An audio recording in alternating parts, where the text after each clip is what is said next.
On a given night in Houston, Texas, there are over 5,700 people living homeless.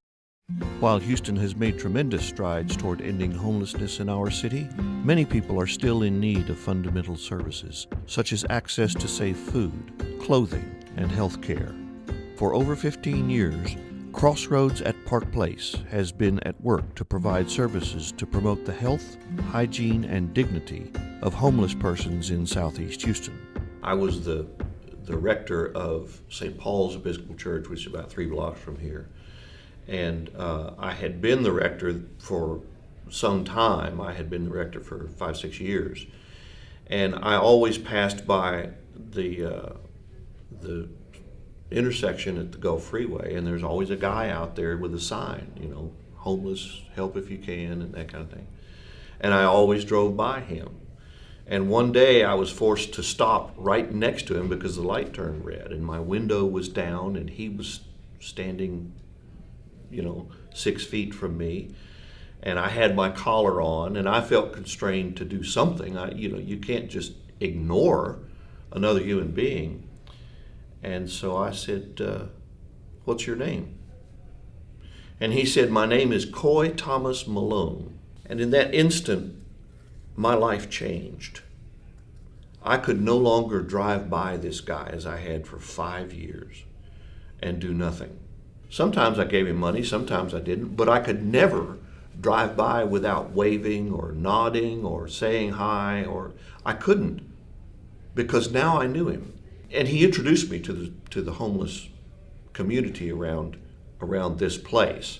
The homeless folks in this part of town are different from the homeless folks in downtown Houston. I have worked both places, and this part of town has a different demographic. They are part of our community. People like me think of our community as who are people like me. And we think of the homeless population as being other. They're out there somewhere or somewhere else. These folks live here. They live under our bridges. They live behind restaurants.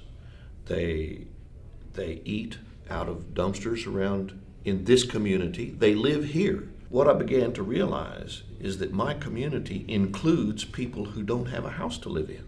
I preached a sermon at St. Paul's Church in which I said, I don't know how it's going to work out, but I've got to do something about homeless people. I've got to help the homeless people because they need help and they're part of our community. So I started talking to the rabbit about what he needs. If I could do something for you, what do you need? He said, I really don't need money because I can go stand on the corner with that sign and I can get enough money to keep me in beer and cigarettes, and that's about all I need. But what I don't have is I don't have a way to keep myself and my stuff clean. And that's when he said that to me, that's kind of when Crossroads was born. In addition to tangible services such as meals, clothing, and hygiene items, Crossroads provides participants with a commodity that is rare for those living in homelessness: hope. I was homeless for 3 years, and this place brought me out of a shell to the point where I'm back to being productive again in society. Like I didn't give up. Hope. Well, it gives me hope that somebody still cares. What's going on? I'm on TV today. I'm on TV today. This is my favorite lady here. This is where I got hope from. Miss Kate. Good morning, Miss Kate. Good morning. How you doing, Sean? Yes, ma'am. I brought you some cookies. Great. These people have been helping me. I got my food stamps here. I also got a job in tax work mission here.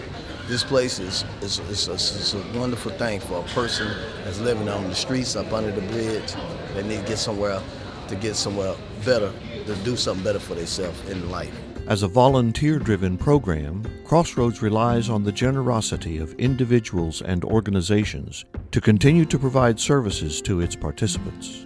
Financial gifts, material donations, and volunteer hour contributions are the foundations upon which Crossroads builds to be able to give hope and dignity to everyone who enters each week.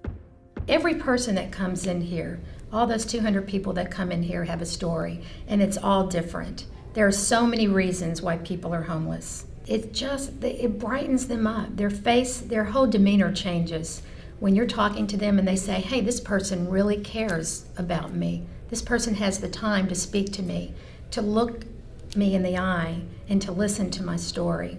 That's the most important thing that we do. So we want them to know the love of God. We want them to know that they are important, that they have value and they have purpose. They need a place like Crossroads where they can come, where people care. And that's the thing I want people to know about Crossroads.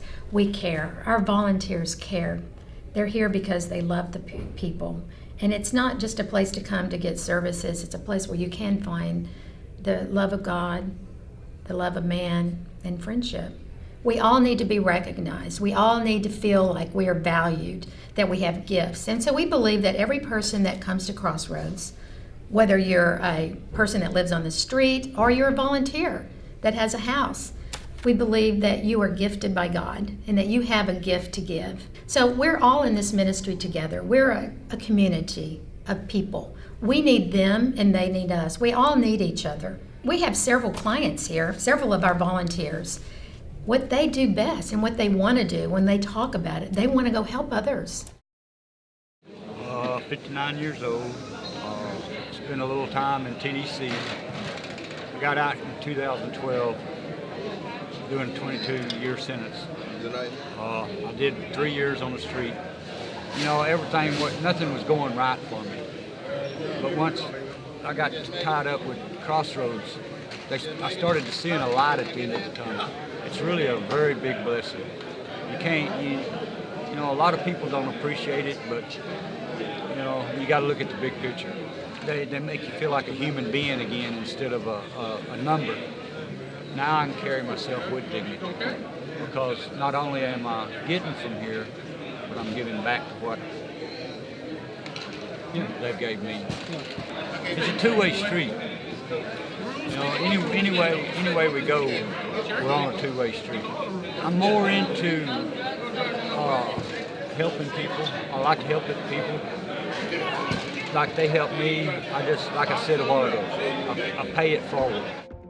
No matter what we do for a living, no matter how we spend our extra time, no matter what church we belong to, or what club we belong to, what community we live in, whether we live in River Oaks or El Lago or in Golden Acres, Jesus said, feed the hungry, clothe the naked, welcome the stranger, visit the sick and imprisoned.